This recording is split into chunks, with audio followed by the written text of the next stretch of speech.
भारताचे पंतप्रधान नरेंद्र मोदी यांनी संपूर्ण देशामध्ये हर घर नल से जल असं स्वप्न बघितलं होतं, ज्यामध्ये देशातील प्रत्येक नागरिकाला दररोज दरडोई 55 लिटर पिण्याचे शुद्ध पाणी पुरवठा करण्याच्या प्रमुख उद्देशाने संपूर्ण देशामध्ये जलजीवन मिशन युद्ध पातळीवर राबविण्याबाबत संबंधित प्रशासनाला निर्देश दिले होते।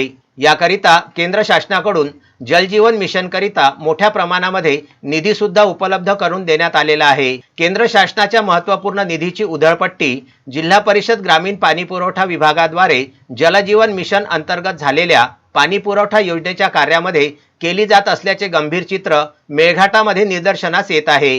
गेल्या 2 वर्षांपासून अतिदुर्गम आणि मागास आदिवासी बहुल मेळघाट क्षेत्रातील धारणी आणि चिखलदरा तालुक्यातील ग्रामीण भागामध्ये जिल्हा परिषद ग्रामीण पाणी पुरवठा विभागाच्या मार्गदर्शनाखाली जलजीवन मिशन अंतर्गत पाणी पुरवठा योजनेचे काम युद्धस्तरावर केले जात आहे।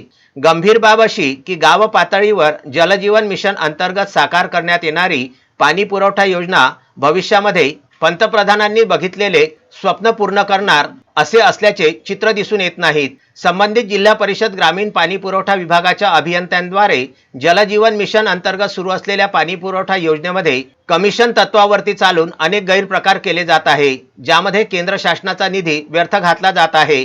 पाणी पुरवठा योजना साकार करण्याच्या नावे गावापासून 3 ते 5 किलोमीटर अंतरावर भूजल सर्वेक्षणाच्या नावाखाली रायझिंग मेन वाढविण्याच्या प्रमुख उद्दिष्टाने विहिरी खोदल्या जात आहेत।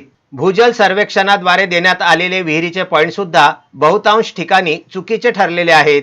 विहिरीमध्ये पाहिजे त्या प्रमाणात पाणी नसल्यामुळे त्या विहिरीचे बांधकाम करून शासनाचा निधी व्यर्थ घातला जात असल्याचे चित्र आहे। इतकेच नव्हे तर गाव पातळीवर हे कार्य अत्यंत निकृष्ट दर्जाच्या साहित्याचा वापर करून केले जात असल्यामुळे अवघ्या काही महिन्यातच जलजीवन मिशन अंतर्गत साकारण्यात आलेली पाणी पुरवठा योजना अदृश्य झाल्याची गंभीर प्रकरणे समोर येताना दिसत आहेत। जिल्हा परिषद ग्रामीण पाणी पुरवठा विभागाद्वारे एकाच गावामध्ये विहिरीवर विहीर आणि पाण्याच्या टाकीवर टाकी उभारून केवळ विकासाचे नाव बांधकाम या तत्वावर चालून शासनाच्या निधीची उधळपट्टी केली जात आहे। बहुतांश ठिकाणी जुन्या एखाद्या शेतकऱ्याच्या खाजगी विहिरीला नवीन विहिरीचे स्वरूप देऊन खोटी देयके काढली जात आहेत। जिल्हा परिषद ग्रामीण पाणी पुरवठा विभागाच्या मेळघाट सारख्या अतिदुर्गम आणि मागास क्षेत्रामध्ये भोंगळ कारभार सुरू असून याबाबत प्रतिक्रिया घेण्याकरिता संबंधित कार्यकारी अभियंता संदीप देशमुख यांच्याकडे विदर्भ न्यूजची चमू गेली असता प्रतिक्रिया देण्याचे अधिकार नाही। जिल्हा परिषदेचे मुख्य कार्यकारी अधिकारी अविशांत पंडा यांनी कोणतीही प्रतिक्रिया देण्याबाबत मनाई केल्याची बतावणी कार्यकारी अभियंत्यांद्वारे करण्यात आली। इथे ग्रामीण पाणी पुरवठा जिल्हा परिषद इथे आले असता पाणी पुरवठा कार्यकारी अधिकारी संदीप देशमुख यांच्याशी आम्ही जे आमच्या बाबतीत माहिती विचारली असता त्यांनी आम्हाला असं सांगितलं की आम्ही हाय कमांड CEO सर यांच्या परमिशन शिवाय तुम्हाला मुलाखत देऊ शकत नाही आणि त्यांनी आम्हाला ओरली ती माहिती सांगितली। जी माहिती आम्हाला त्यांच्या बाईटमधून पाहिजे होती ती त्यांनी नाकारलेली आहे।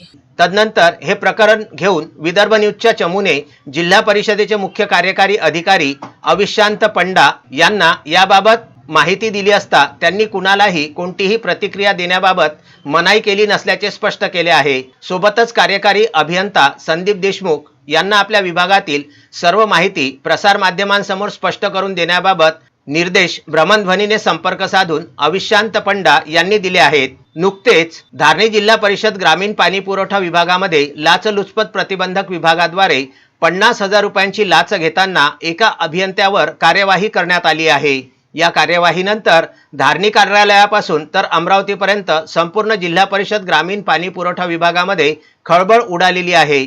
इतकेच नव्हे तर या प्रकरणांमध्ये अमरावती ते धारणीपर्यंतचे अनेक तार जुळलेले आहेत अशी खमंग चर्चा संपूर्ण मेळघाटामध्ये सुरू आहे।